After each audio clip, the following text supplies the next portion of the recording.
დილამშვიდობისა. ეს საქართველოს პირველი არხია, თქვენ უყურებთ გადაცემას პირადი ექიმი მარი მალაზონია რესტორანაზე თარგმანით. ჩვენ ადამიანზე ვსაუბრობთ.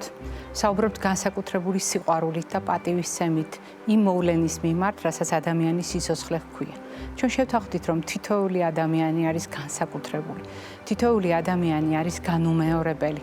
ამიტომ არის ფასდაუდებელი ადამიანის სიცოცხლე, ის რაც ყველაზე დიდი ღირებულებაა ნებისმიერ საზოგადოებაში. ჩვენ ვსაუბრობთ ადამიანზე, ვსაუბრობთ ადამიანის სიცოცხლეზე, ავადობაზე, ჯანმრთელობაზე, ცხოვრების წესზე. და რაც მთავარია, ვსაუბრობთ არჩევანზე, როგორც მთავარზე, რაც ადამიანს გააჩნია. დიახ, ადამიანისთვის მთავარია თავისუფლება. თუ საზოგადოებისთვის ყველაზე მნიშვნელოვანი ადამიანის სიცოცხლეა, თავად ადამიანისთვის ყველაზე მნიშვნელოვანი თავისუფლება. თავისუფლება, რომელიც სამედიცინო ჭრილში თუ შევხედავთ, ხშირად ჯანმრთელობით იზომება, რადგან ჯანმრთელობა არის სწორედ თავისუფლება, ხოლო ავადობა შეზღუდული თავისუფლება. ჩვენი საუბარი ხშირად სწორედ ამას ეძღვნება, როგორ შევინარჩუნოთ თავისუფლება და როგორ დავიცვათ საკუთარი თავი თავისუფლების შეზღუდვისგან. ყვება ამაში ძალიან გვეხმარება. არა იმიტომ, რომ უბრალოდ სასიცოცხლო მოთხოვნილება, რომ ჩვენი არსებობა ყვების გარეშე შეუძლებელია, არამედ იმიტომ, რომ ყვება ხშირად არის საუკეთესო საშუალება პრობლემების თავიდან ასაცილებლად.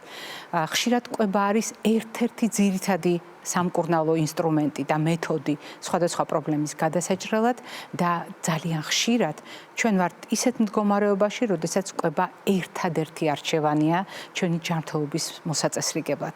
ამიტომ საუბრობთ ყვებაზე ყოველდღიურად და ამიტომ არსებობს ჩვენი რუბრიკა ყვებით შუქნიშანი. თუმცა ის რაც პროექტად იქცა უკვე მიმდინარე სატელევიზიო სეზონზე, ეს არის უკვე ადამიანების თავგადასავალი. როგორ ხედავს ამ შუქნიშანს ჩვენი საზოგადოება? როგორ აღიქვამს ამ ცოდნას ჩვენი საზოგადოება და რაც მთავარია, როგორ იყენებს ყვების შესახებ საკუთარ ცოდნას ყოველდღიურ ცხოვრებაში. ამაზე გვიამბობს ხოლმე ლუკა ფანქველაშვილი თავის სიუჟეტებით და დღევანდელი ისტორია გამონაკლისი არ იქნება.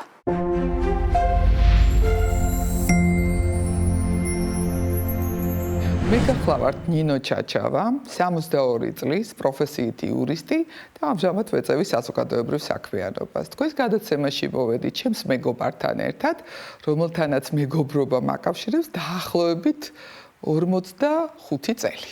მე ვარ მაია მელქაძე, ვარ 64 წლის, ვარ პედაგოგი.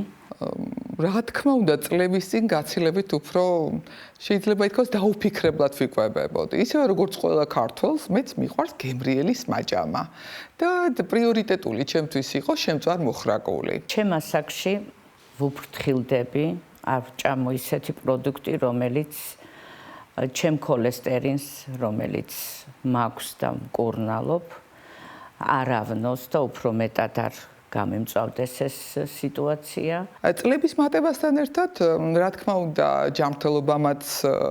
ჯანმრთელობის პრობლემებმაც იჩინა თავი და ამიტომ ნელ-ნელა იძულებული გავხდი, მტკივნეულად თუ მტკივნეულად, ამ წუთში უმტკივნეულად, რა საკვირველია დღესდღეობით, გადავედი მოხარშულ პროდუქტზე. ვცდილობ 6 საათის შემდეგ აღარ ვჭამო.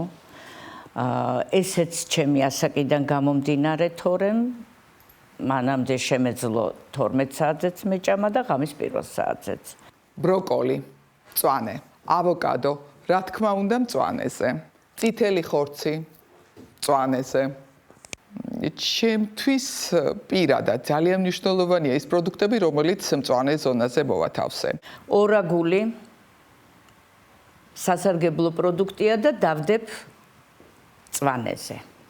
ლიმონი, კივი და ბროწეული ძალიან სასარგებლო ხილია და დავდებ მწვანეზე.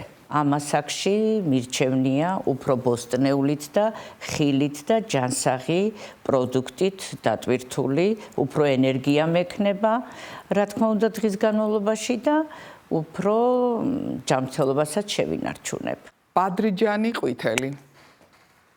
თუ არ გამოაცხვე რა საკვირველია და გამომცხვარი რო გითხრა დიდად მე არ მიყვარს და ამდენად ვცდილობ რომ ბადრიჯანის რომელიც ეჩი შეიწვება და ასე შემდეგ და ასე შემდეგ ვფიქრობ ისიც მაინდა-მაინც დიდი სარგებლის მომტანი არ არის. დონატი ძალიან მიყვარს ტკბილეული, ჩემ ასაკს არ უხდება ვიცი, მაგრამ მაინც ვერ გავიმეტებ და დავდებ ყვითელზე. ვიცი რომ დონატის ჭამა არ არის სასარგებლო. პური მიყვარს უზომოდ და ძალიან ბევრს ჭამ. მაგრამ ყოველ შემთხვევაში ჩემთვის ამასაკში არ არის სასურველი და მოვათავსე ყვითელ ზონაზე. საზამთრო, შაქარი და წყალია წითელი. სოსისი, წითელი. წითელ ზონა, სადაც მოთავსა სოსისი, რომელიც ძალიან მიყვარდა ერთ დროს, მაგრამ ეხლა ნამდვილად არ მიყვარს, იმიტომ რომ ვიცი რაოდენ მავნეა ის ადამიანის ორგანიზმის და ვცდილობ რომ საერთოდ არ მივირთვა. წითელი. მე და ნინო ერთად მოგზაურობთ ხოლმე საზღვარგარეთ და ხშირ შემთხვევაში, როდესაც საკონდე დროს დავინახავ, მე უცბად იქით გავრბივარ, რაშიც ნინო არ მეთანხმება და ყოველთვის გვაქვს კამათი ამასთან დაკავშირებით.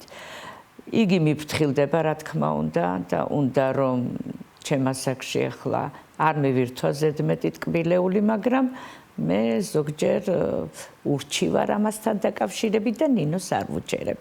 ჩვენი გემოვნება თითქმის დაემთხვა ერთმანეთს, იმიტომ რომ პური მეც ძალიან მიყვარდა, მაიასაც ძალიან უყვარს პური, უბრალოდ მე ვცდილობ რომ აღარ მივიღო და აი ეს განსხვავება, მაგრამ რამდენადაც ვიცი, მაიაც აღარ მიირთმევს იმ რაოდენობით, როგორც ადრე მივირთმევდით მეც და ისიც. ქალბატონ მარი მალაზონიას გადაცემებიდან ძალიან ბევრ რამეს ვიმახსოვრებ.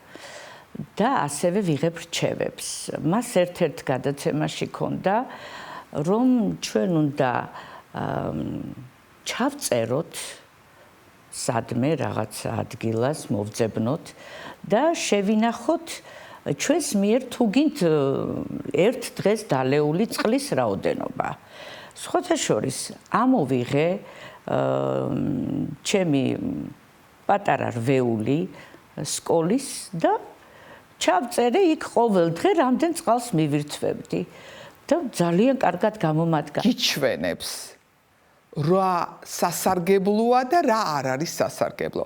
და მით უმეტეს, როდესაც ამას ტელევიზიით ეცნობი, ესე ძალიან მნიშვნელოვანია და გაცილებით მეტი ძალა აქვს, ვიდრე იმაზე, რომ მაგალითად მეგობარმა ახლობელმა გითხრას, რომ იცი რა, ეს არ მიირთვა, არ ვარგა, ის მიირთვი, კარგია და ასე შემდეგ. თქვენმა გადაცემამ ძალიან დიდი როლი ითამაშა ჩემ ჯანსაღყვებაში.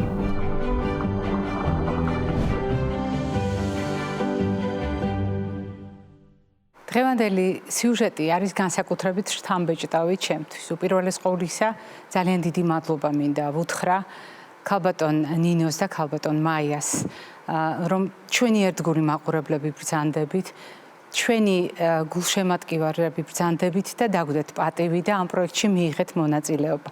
მე ახლა ვნახე ეს სიუჟეტი და მოდით თქვენთან ერთად ვიმსჯელოთ იმაზე, რაც მოვისმინეთ. მიხარია, რომ თქვენი არჩევანი ჯანსაღი კვების სასარგებლოდ გარკვეულწილად განპირობებულია იმ ინფორმაციით, რომელსაც ჩვენი გადაცემიდან იღებდით, ეს ძალიან მახარებს. თუმცა აუცილებლად მინდა ხაზი გაუსვა იმას, რამდენად საყურადღებოა ჩვენი აღქმა ასაკისა. ნუ იფიქრებთ ასაკზე, როგორც რიცხვებზე.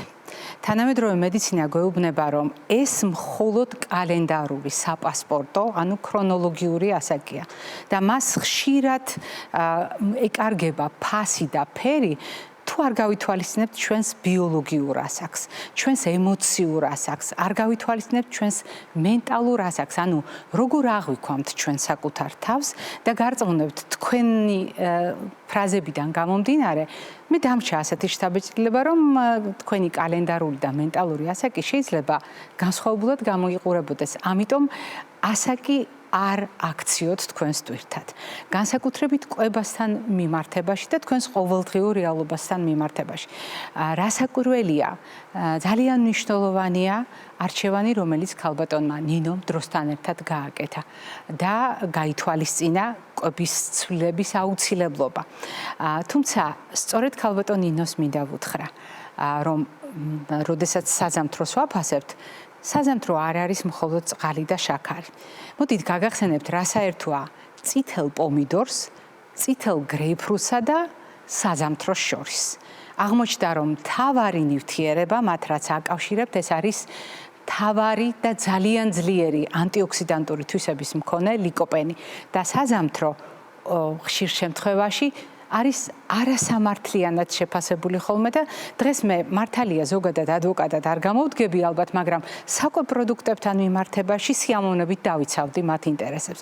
ისევე როგორც ბადრიჯანთან მიმართებაში. რასაკვირველი არის მდგომარეობები, როდესაც ბადრიჯანი ფრთხილად უნდა გამოვიყენოთ, თუნდაც იმიტომ რომ ის მიწასთან ახლოს მზარდი და ეგრეთ წოდებული ღამის ჩრდილის მცენარეთა რიცხვს განეკუთვნება. მაგრამ თუ ვიცით მისი რისკები და ღირსება არის მაქსიმალურად ნიადაგიდან ამოტანილი მინერალების სიუხვე, ხოლო ნაკლი და ხარვეზი და რისკი არის გასათვალისწინებელი. მაგალითად, კარტოფილთან დაკავშირებით თუ გამწვანდა, ამას ვხედავთ და ჩვენ ვიცით, რომ ასეთი პროდუქტი აღარ არის სასარგებლო, იმიტომ რომ შეიცავს სოლანის. სამწუხაროდ ბადრიჯანს ასეთ ცვლილებას ვერ ვამჩნევთ. არადა ბადრიჯანსაც ზუსტად ასევე ახასიათებს და ასეთ შემთხვევაში ის საკმაოდ სახიფათო პროდუქტი ხდება. თუ არ შეველიეთ და უარი არ თქვით მის გამოყენებაზე. რაც შეეხება ქალბატონ მაიას. მე მესმის, რომ თქვენ გიყვართ სხვადასხვა სახის ნუგბარი და უზომო რაოდენობით მიირთმევთ პურს. სწორედ ეს შეიძლება იყოს უფრო მაღალი რისკი თქვენი ჯანმრთელობისათვის, ვიდრე მაგალითად 6 საათის მერე კვება. იმიტომ რომ თქვენ ბრძანეთ კატეგორიულად 6 საათი მიჯნა, მხოლოდ იმ შემთხვევაშია მიზანშეწონილი, თუ ასევე მკაცრად თქვენ განსაზღვრული გაქვთ დაძინების დრო 9 ან 10 საათი. დაძინებამდე 3-4 საათით ადრე კვების შეწყვეტა შეიძლება იყოს მართლაც საუკეთესო არჩევანი, ბოლო კვების შემდეგ გასეირნება, ეკრანზე უარის თქმა, თბილი შხაპი და შემდეგ ძალიან შვიდი ჩაძინება, თუნდაც ქალბატონ ნინოსთან გასაუბრების შემდეგ.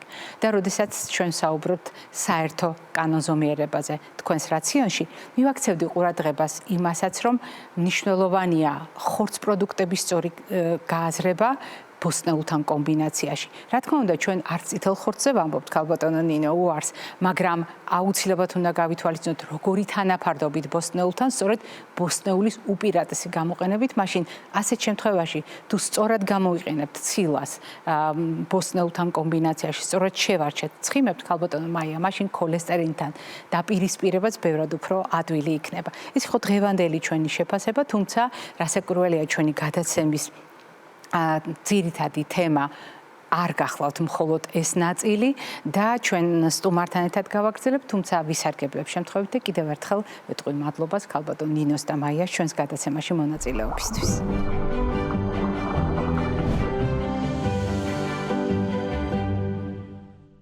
ვაგრძელებთ საუბარს და ძალიან საინტერესო ჭრილში გვინდა ვისაუბროთ იმაზე, რაც თითქოს ყველასათვის კარგად ნაცნობია.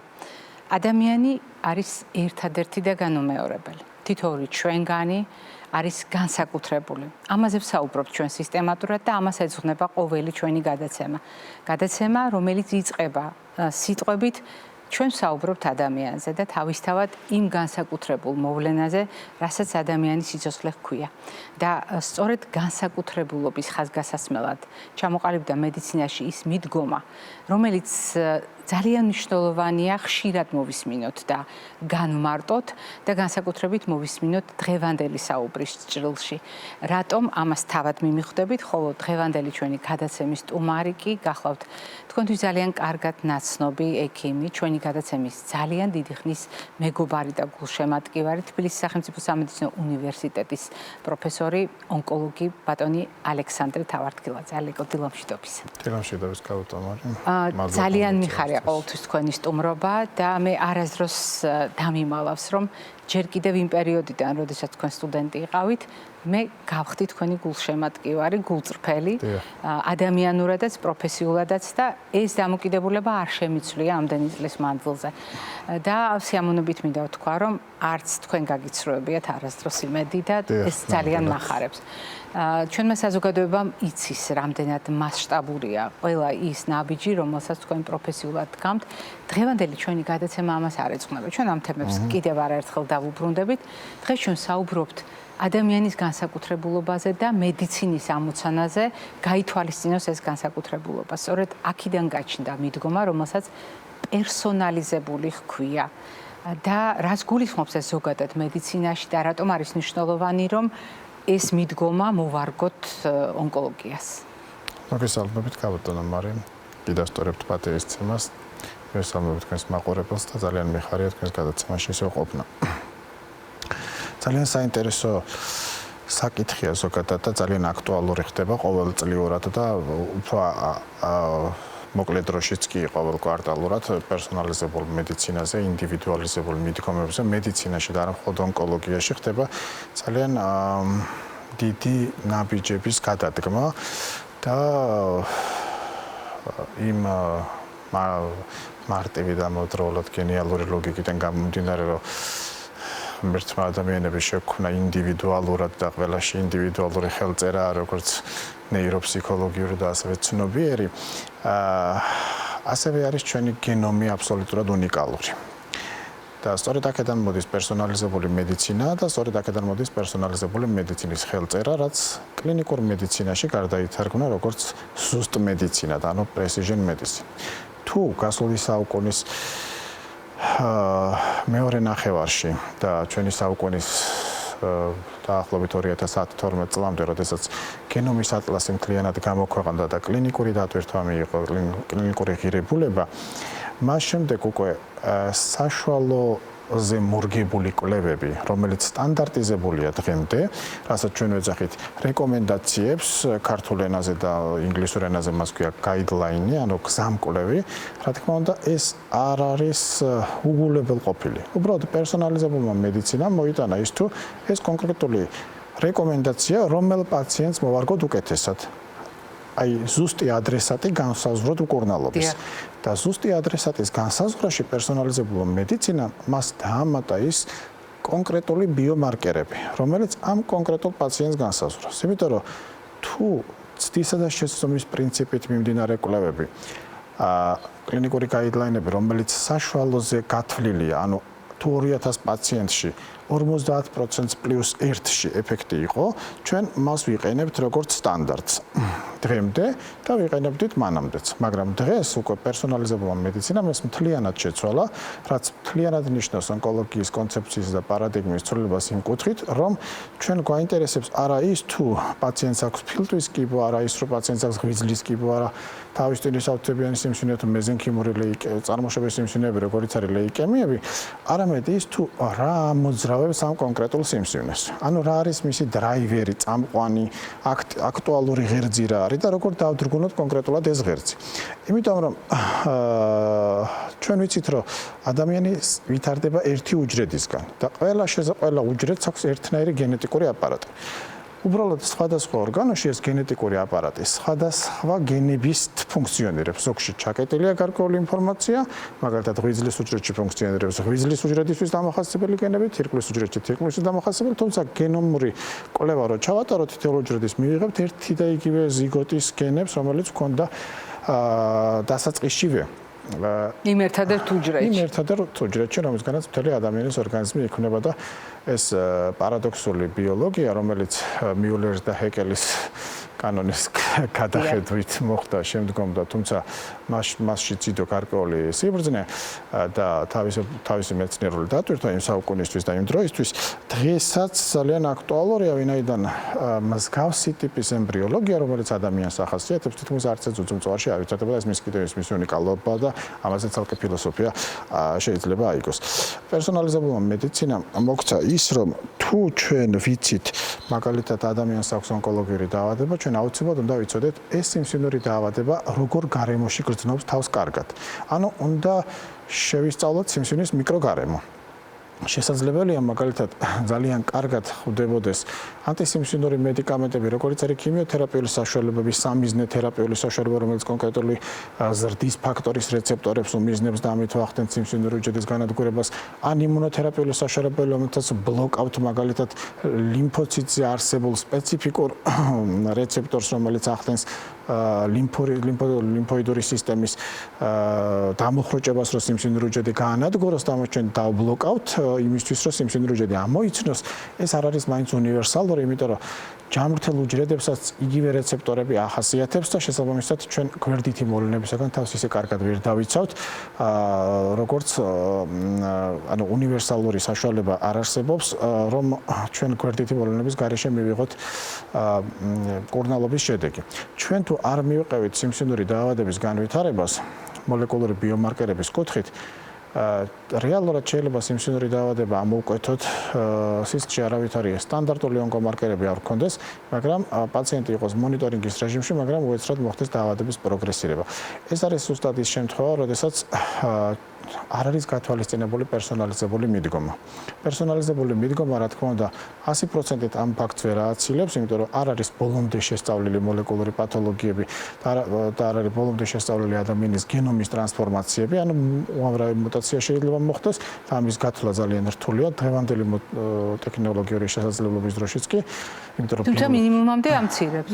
კვეთრად ამცირებს, თითქმის მეტი 90%-ამდე, მაგრამ გასათვალისწინებელია ის, რომ სტანდარტიზაცია კონკრეტულ პაციენტზე უნდა გააკეთოს მისმა მკურნალმა ექიმმა და მკურნალმა გუნდმა. ამას ვერავინ ვერ დაგიწერს ვერც სახელმძღვანელოში, ამას ვერავინ ვერ დაგიწერს ვერც ერთ რეკომენდაციაში, ვინაიდან ეს არის ყოველ კონკრეტულ პაციენტზე მორგებული და ბუნებრივია, რამდენი ადამიანი იბადება, ამაზე ცალკე სარეკომენდაციო წიგნები ვერ დაიწერება. ეს არის უკვე მკურნალი ექიმის უპირატესი გადაწყვეტილების მისაღები საკითხი. ჩვენ თუ იყო ასეთი შემთხვევა, როდესაც ძალიან დიდი აჟიოტაჟი მოყვა ამერიკის შეერთებულ შტატებში, გამოქვეყნდა ასეთი კვლევა, რომ თითქოს სწორი ნაწლავის კიბო ბოლომდე განიკურნა. და მას ყავდა ძალიან ბევრი ინტერესი იყო, გვირეკავდნენ, წერდნენ პაციენტები, რომ ეს შემთხვევა მოხდა და ასე შემდეგ. თუმცა რამდენად შეესაბამება ეს რეალობა? რამდენად შეესაბამება? ნამდვილად რეალური იყო, ნამდვილად ისტორიული შემთხვევა იყო, ის 59 პაციენტი მართლა განიკურნა და მასზე დღემდე მიმდინარეობს ამ პაციენტებზე მონიტორინგი. მე მქონდა სხვათა შორის პირველი მიმოწერა კვლევის ხელმძღვანელთან და რომელთანაც ადრეც მქონდა კონტაქტი, ვინაიდან მოცირკულია სიმსივნურ დნმ-ზე გვაქვს საერთო ნაშრომი გამოქვეყნებული Memorial Sloan Kettering კლინიკასთან მონაწილეობით და მაგ იყო ასეთი რამ, რომ პაციენტებს, რომელსაც ჩაუტარდათ ეს ეხებოდა კონკრეტულ პაციენტებს, რომელსაც ჰქონდა სწორი ნაწლავის ჯირკვლოვანი ეპითელიუმიდან განვითარებული აუცილებელი სიმსივნე, პაციენტ მოსახელეობას განუმარტავა, რომ სწორ ნაწლავში შეიძლება იყოს ბრტყელი ეპითელიუმი და იქიდან განვითარებული აუცილებელი სიმსივნე, ეს ამას არ ეხება. ეს იყო ჯირკვლოვანი ეპითელიუმიდან განვითარებული აუცილებელი სიმსივნე, ადგილობრივად გავრცელებული, რომელთა სისხლში მოცირკულია სიმსივნური დნმ ჰქონდათ პრინციპში არ ჰქონდათ, არ ისაზღვრებოდა, არადეტექტაბელური იყო და მათ ჩაუტარეს მედიკამენტური თერაპია კონკრეტული მოლეკული დოზტალინობით, რომელსაც უკვე ოპერაციაც აღარ გადასჭირდათ. ეს პაციენტები მუდმივად მონიტორინგის ქვეშ არიან და შესაბამისად მართლაც მოხდა ამ 59 პაციენტის რემისიაში გადასვლა. სიმსივნე არ დაბრუნებულა. არა, ჯერჯერობით 2025 წელი 1 წელი გავიდა, არ დაბრუნებულა, მაგრამ მათ სისხლში სიმსივნური დნმ არცეც არ ჰქონდათ. რომელსაც ჰქონდათ სიმსივნური დნმ, რა თქმა უნდა, იმას ჩაუტარეს ქირურგიული მკურნალობა და რადიაციული თერაპიაც. ანუ აქაც იმდენად სპეციფიკაა კონკრეტულად იმ 59 პაციენტს, თუმცა კვლევაში მონაწილეობდა 300-ზე მეტი პაციენტი, მაგრამ იმ პაციენტებს, რომელსაც სისხლში სიმსივნური დნმ ჰქონდათ, არავითარი საშუალება არ იყო იმისი, რომ მათ არ ჩატარებოდათ კლასიკური თერაპია, როგორც არის ქირურგია და რადიაციული თერაპია. ჩაუტარდათ მკურნალობა, არ ჩაუტარდათ მკურნალობა იმ პაციენტებს, რომელსაც სისხლში დნმ არ ჰქონდათ. ახლა სისხლში სიმსივნური დნმ არ ჰქონდათ, ვინაიდან პაციენტებს არ ჰქონდათ, ანუ პაციენტების იმუნურმა სისტემა, ასე ვთქვათ, გაუკეთა გარკვეულწილად ბლოკირება სიმსივნური უჯრედების გავრცელებას, იმიტომ რომ ამ პაციენტების ადამიანების იმუნური სისტემა მომართული იყო ისეთ დონეზე, რომ CD8 და CD4, ამ შემთხვევაში CD4 რეცეპტორი რამდენიმე თვის წინ გამოქვეყნებული სტატიით უკვე დადასტურდა, რომ CD4 რეცეპტორი ძალიან აქტიურად მონაწილეობენ სიმსივნური დაავადების უჯრედების განადგურებაში, მოახდინეს ის, რომ სიმსივნური უჯრედების ცირკულაციაში მოხვედრა მკვეთრად დადრგუნეს. შესაბამისად, ცირკულაციაში სიმსივნური უჯრედი თუ არ არის, სიმსივნური დნმ-ც არ გვექნება. ჩვენ შეიძლება სიმსივნური უჯრედი სისხლში ვერ ვიპოვოთ, იმიტომ რომ შეიძლება 2 ლიტր სისხლში ერთი უჯრედი იყოს და ჩვენ ცოტა მასალაში გაგვიჭირდეს მისი აღმოჩენა. გაგვიჭირდეს აღმოჩენა და სიმსივნურ დნმ-ს ყოველთვის იპოვეთ, ან მის ანტისხეულს და აქედან გამომდინარე გადაწყვეტილება, რომელიც მაშინ მკვლევარმა მიიღო, იყო ძალიან რევოლუციური, იმიტომ რომ მან თავის თავზე აიღო ძალიან დიდი პასუხისმგებლობა, რომ პაციენტებს არ ჩაუტარა მკურნალობა. მოდით და დაარქვით ექსპერიმენტი ჩაუტარა პაციენტებს, მაგრამ ფაქტი არის, ეს პაციენტები იყვნენ კლასიკური ძლიერი მონიტორინგის ქვეშ.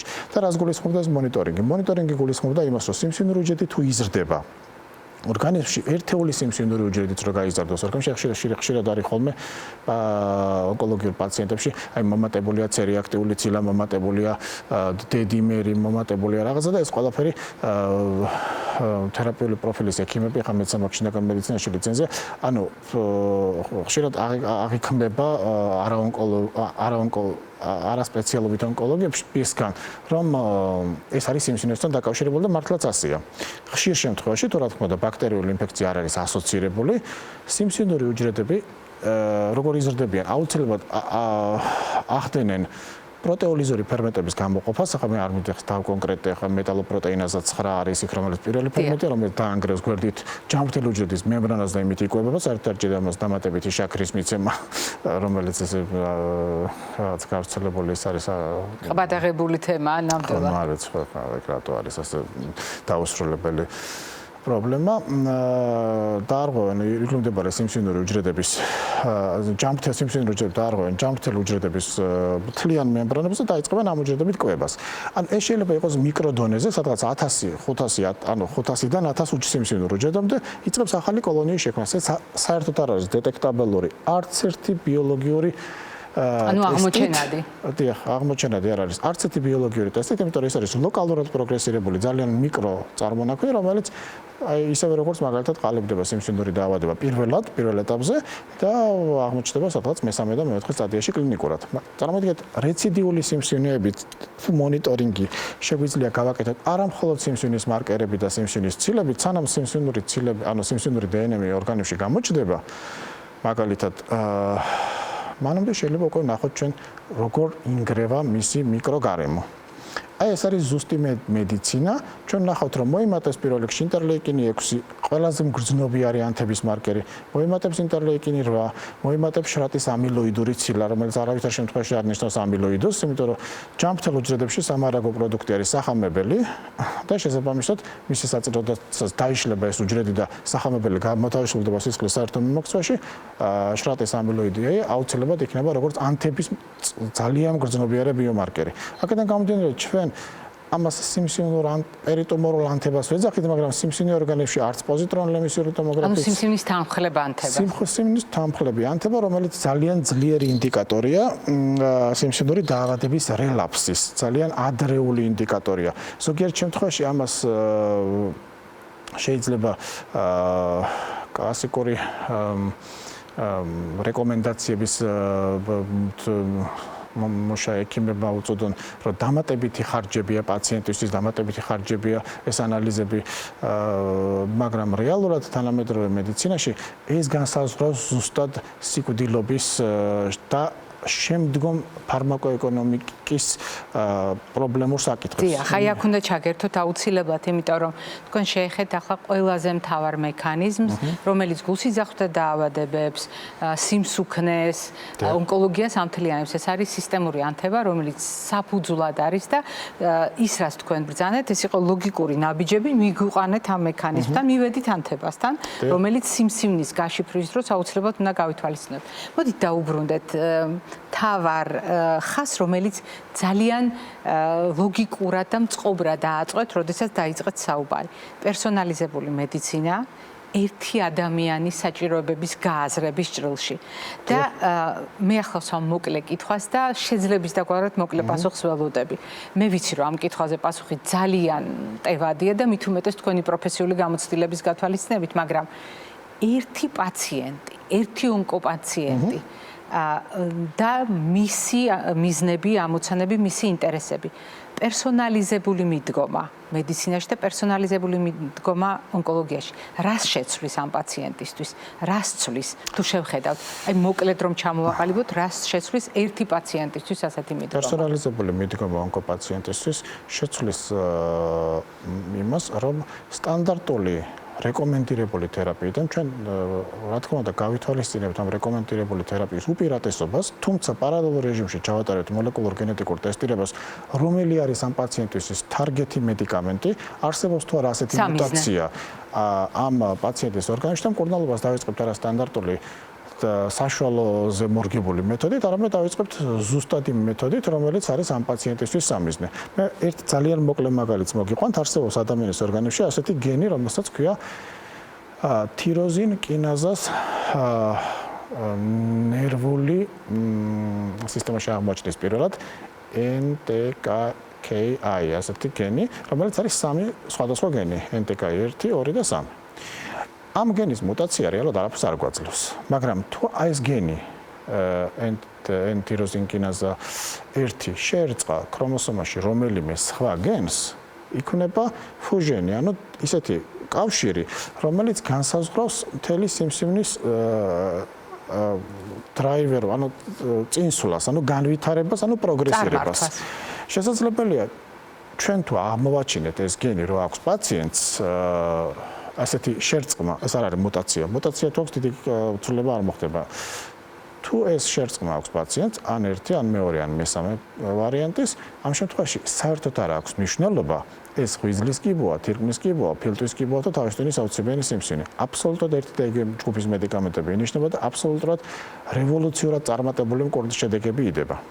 მართალია რომ პაციენტთა დაახლოებით 10%-ია ეს გენი მუტირებული, მაგრამ იმ კონკრეტული პაციენტისთვის ეს არის სიცოცხლის გადარჩენის ტოლფასი. 100%-იანი. 100%-იანი სიცოცხლის გადარჩენის ტოლფასი. მაგისთვის არსებობს კონკრეტული სამიზნე მედიკამენტი, მოლეკულარი არ დავასახელებ ხარ. გასაკვირველია, დიახ. არსებობს რამდენიმე ჯგუფის ეს არის, რამდენიმე თაობის მედიკამენტები, ერთი ხაზის, რომელიც მას ბლოკავენ და პირდაპირ გვაძლევენ ამ შედეგს. იგივე შეიძლება ნებისმიერ პაციენტში მოხდეს. ეს არ არის ერთადერთი უნიკალური მუტაცია, უამრავი მუტაციები არსებობს, რომელთა სამიზნე შესაძლებელია იყოს კონკრეტული მოლეკულა, რომელიც ამ დრაივერ, ანუ წამყვან მუტაციას, არა ფესენჯერს თანხლებ მუტაციებს, რომლებიც ასევე შესაჩერებელია, რომელსაც არ ვითვალისწინებთ ხოლმე და იმიტომ რომ ჩვენ ახლა ვიმყოფებით პერსონალიზებული მედიცინა იმყოფება განვითარების ისეთ ეტაპზე, სადაც ფარმაკოლოგია და ფარმაკოლოგია, რომელსაც დაემატა ფარმაკოგენომიკა, ბევრ რაღაცას გვიცვლის. იმიტომ რომ მაგალითად ადამიანის ეპიდერმული ზრდის ფაქტორის მუტაცია აქვს კონკრეტულ პაციენტს. ან ეს ეპითელური წარმოშობის სიმსივნეებში ძალიან აქტუალურია, ну არა მხოლოდ ეპითელური, იქ ძალიან აქტუალურია. ჩვენ შეიძლება ეპიდერმული ზრდის ფაქტორის რეცეპტორი დავბლოკოთ კონკრეტული მედიკამენტით, რომელიც უკიდურესად წარმატებულად მუშაობს კონკრეტულ ონკოლოგიურ დაავადებების დროს, მაგრამ გავითვალისწინოთ, რომ ჩვენ ვებრძვით ეუკარიოტულ უჯრედს. ონკოლოგია არ არის ინფექციური დაავადებები, სადაც ჩვენ ვებრძვით პროკარიოტულ ბაქტერიას, ან ვირუსს, ან სოკოს, ან პარაზიტს, იმიტომ რომ იქ შეგვიძლია ჩვენ სამიზნედ გამოვიყენოთ ბაქტერია, ვირუსი და პარაზიტი, რომელიც ადამიანის ორგანიზმისთვის პათოგენურია. და იმას ვებრძვით. ჩვენ ეუკარიოტულ უჯრედს როცა ვებრძვით, ეუკარიოტულ უჯრედს აქვს უნიკალური მარეგულირებელი მექანიზმები, მას შეუძლია ეპიდერმული ზრდის ფაქტორის ბლოკირების პარალელურად თავის გადარჩენის მიზნით, რომელსაც რეზისტენტობას ვეძახით, ახალი ზრდის ფაქტორი გამოიმუშაოს. ახალი ზრდის ფაქტორის წარმოქმნა დაიწყოს კონკრეტული ახალი გენის აქტივაციით. ეს არის ქმედება უდრის უკუქმედება ნიუტონის კანონის პრინციპით, ამიტომ აუცილებლად კორნალობის დროს მონიტორინგი უნდა გავაკეთოთ ზუსტად იმ ქრონიკული ანთების მარკერებს, რომელიც მოგცემს რეზისტენტობის ადრეულ პიკურ მაჩვენებლებს, იმიტომ რომ თუ დაიწყო ანთების მარკერების მატება, ეს ნიშნავს, რომ სიმსივნური უჯრედის სადღაც ახალი კლონი გაჩნდა, რომელიც კონკრეტულ პაციენტში შექმნის სერიოზულ პრობლემას, რომელიც მოითხოვს ახალ უფრო ძლიერ მკურნალობას, რომელიც შეიძლება არ არსებობდეს. ამიტომ კონკრეტულ ონკოპაციენტისთვის პერსონალიზებული მიდგომები თავისი ბიომარკერული საფეხურებრივი კვლევით გვაძლევს იმას, რომ ეს პაციენტი უფრო მეტად და უფრო მაღალი პროცენტით გადარჩება და თან ამ ყველაფერს ხედავთ, ვიდრე კლასიკური მიდგომით. ძალიან დიდი მადლობა ალეკო დღევანდელი სტუმრობისთვის და ამ საუბრისთვის. მე ვიცი, რომ ეს საუბარი როგორც ამბობენ ზღვაში წვეთია იმასთან შედარებით, რაც შეგვეძლო დღეს ჩვენ გვეთქვა მაყურებლისთვის, მაგრამ თუნდაც იმაზე მინიშნება, რომ არის ეგრეთ წოდებული მძღოლი გენები.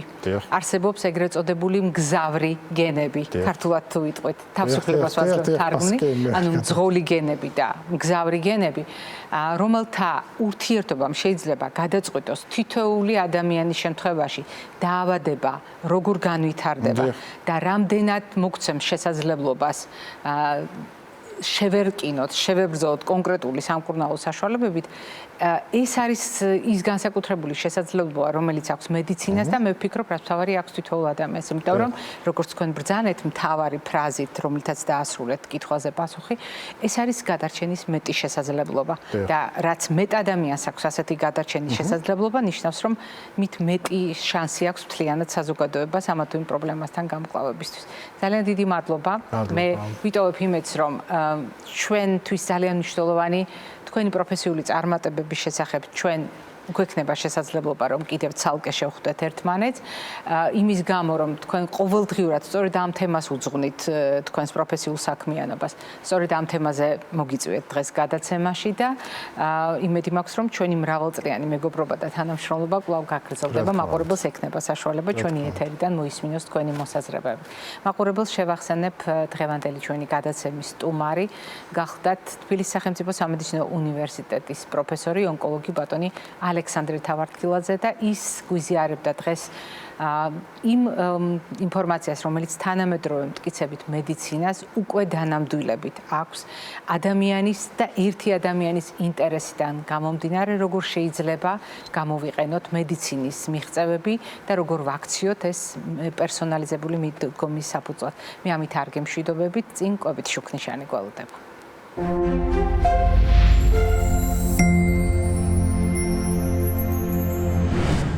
კვებით შუქნიშანი ჩვენი გადაცემის განუყოფელი ნაწილია, თუმცა ჩემი კვებით შუქნიშანი ნიშნავს იმას, რომ ჩემთვის განკუთვნილი პერსონალური არჩევანია.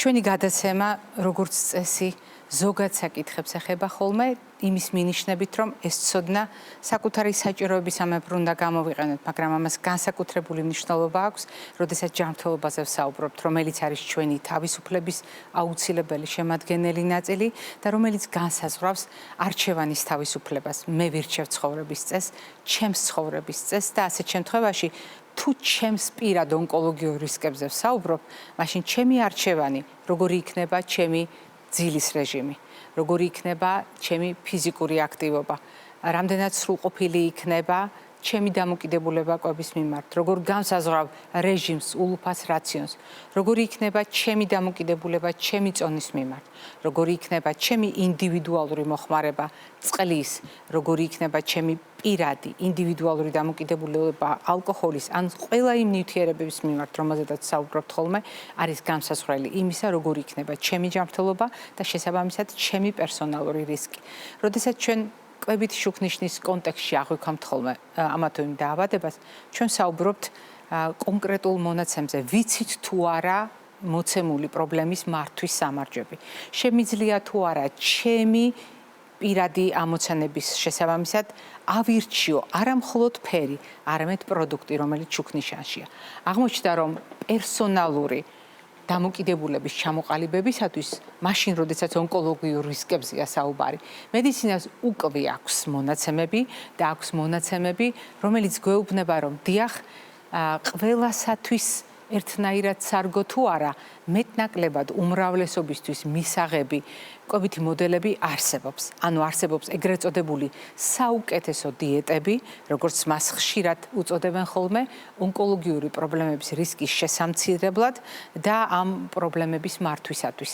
დიახ, საუკეთესო დიეტა ფარდობითი ცნება, შედარებითი ტერმინია, თუმცა მიუხედავად ამისა არსებობს და ონკოლოგიური პრობლემების დროს ინდივიდუალური პრობლემების გადასაჭრელად ხმელთაშუაზღვისპირეთის დიეტა და ეგრეთ წოდებული დიეტური მიდგომა არტერიული ჰიპერტენზიის შესაჩერებლად უკვე დადგენილია. ეს მოდელები განიხილება როგორც საუკეთესო არჩევანი და ზოგადად მცენარეულ პროდუქტებზე დაფუძნებული კვება. დღეს ითვლება როგორც საუკეთესო კვებითი მიდგომა იმისთვის, რომ პირადი ონკოლოგიური რისკები შემცირდეს. თუმცა თუ ევოლუციურად გავიხსენოთ, როგორ განვითარდა ეს ცოდნა, აუცილებლად უნდა გავიხსენოთ მაგალითად უმრავლესობისთვის მისაღები პირამიდა კვებისა, რომელიც ჯერ კიდევ 1992 წელს გაუზიარეს ფართო საზოგადოებას. 2005 წელს კიდევ უფრო დაკონკრეტდა კვებითი ჯგუფები და პირამიდას კიბე და ფიზიკური აქტივობაც დაუკავშირეს. სწორედ აი ამ ჭრილში აღქმული კვება, როგორც ცხოვრების წესის შემადგენელი ნაწილი, კიდევ უფრო საყურადღებო აღმოჩნდა, რადგან ყველა ეს ცოდნა სწორედ პირადი რისკების გააზრებით ერთბაშად აღმოჩნდა თეფშზე. ჩემი თეფში როგორც ჩემი პირადი არჩევანი, როგორც ჩემი პირადი საჭიროებისათვის აუცილებელი კვებითი რეკომენდაციები. კიდევ უფრო სრულყოფილი და კიდევ უფრო დეტალიზებული ჰარვარდისტების შემთხვევაში, როდესაც ცალკეა, არა მხოლოდ საკვები ჯგუფები გამთლიანებული, სადაც ცილოვან კომპონენტში გაერთიანებული რძის ნაწარმით, რომელიც ცალკე იყო გამოყოფილი ეგრეთ წოდებული ჩემითებშის პრინციპით შერჩეულ კვებაში, აქ ჩვენ ვხედავთ აგრეთვე ცხიმის გააზრების აუცილებლობას, წყლის მოხმარების აუცილებლობაზე აქცენტს და ფიზიკური აქტივობის ჩართულობას. თუმცა, როდესაც აი ამ თებშებზე ვსაუბრობთ, განსაკუთრებული რისკის მქონე ადამიანებისათვის გათვალისწინებულია ახალი ამერიკული თებში, რომელიც გვეუბნება, რომ არაუმეტეს 1/3-ისა ცხოველური პროდუქტები და არანაკლებ 2/3-ისა მცენარეული წარმოშობის პროდუქტები. ეს არის ზუსტად იმ მოდელში გააზრებული, რომელიც თუ შესვადარებთ მაგალითად კლასიკურ ჩემს თებს განსხვავდება დამოკიდებულებით. მაგალითად, ჩემი თებშის პრინციპით პროდუქტების შერჩევისას არ არის საგანგებოდ ხაზგასმული, რომ არანაკლებ 2/3-ისა და მხოლოდ 1/3-ზე ნაკლები უნდა იყოს ცხოველური წარმოშობის პროდუქტები. ისეთ შეხამებაში, რომელიც გულისხმობს 2/3 მცენარეული წარმოშობის პროდუქტებს. ხოლო რაც შეეხება ჩემი თებშის პრინციპით საკვები ჯგუფების გადანაწილებას, აქ აბსოლუტურად აშკარად არის ნახევარი დღიური რაციონის ისე გადანაწილებული, რომ დაახლოებით ნახევარი ან ნახევარზე ოდნავ ნაკლები იყოს ცხოველური წარმოშობის და მცენარეული წარმოშობის ცილების ერთობლიობა და ამავე დროს დამატებით არის გათვალისწინებული რძის ნაწარმი. ასეთი თავისუფლება ცხოველური წარმოშობის პროდუქტებთან დაკავშირებით ახალ ამერიკულ თებში გათვალისწინებული არ გახლავთ. როდესაც ჩვენ ამ ინდივიდუალურ კვებით მიდგომაზე ვსაუბრობთ და თებშზე ვსაუბრობთ, არ უნდა დაგვაუწყდეს ის უნივერსალური ცოდნა, რაც ჩვენ უკვე გვაკავშირებს უხილავ სამყაროსთან და დღეს უკვე ვიცით, რომ ნაწლავის მდგომარეობა ჩვენი ინდივიდუალური პერსონალური არჩევანის საფუძველია, მაგრამ მხოლოდ ზოგადი ცოდნა არა. იმის გააზრება, რომელი ენტეროტიპის წარმომადგენელი ვართ. თუ ჩვენ ვიზიაზრებთ გენურ პასპორტს, ჩვენს გენომს, მაშინ აუცილებლად უნდა გავითვალისწინოთ ჩვენი ნაწლავური პასპორტიც და ასეთ შემთხვევაში ჩვენი დამოკიდებულება კიდევ უფრო დეტალიზებული იქნება, კიდევ უფრო მორგებული იქნება ჩვენს ინდივიდუალურ საჭიროებებთან და რაც მთავარია, უფრო მეტი შანსი გვექნება იმისათვის, რომ კვება გამოვიყენოთ, როგორც ჩვენი პირადი არჩევანი, ჩვენი პირადი ონკოლოგიური რისკების შესამცირებლად. ეს იყო დღევანდელი ჩემი სათქმელი, მე ამ სიტყვებით გემშვიდობებით და რასაკვირველია ჯანმრთელობას და დღეგრძელობას გისურვებთ.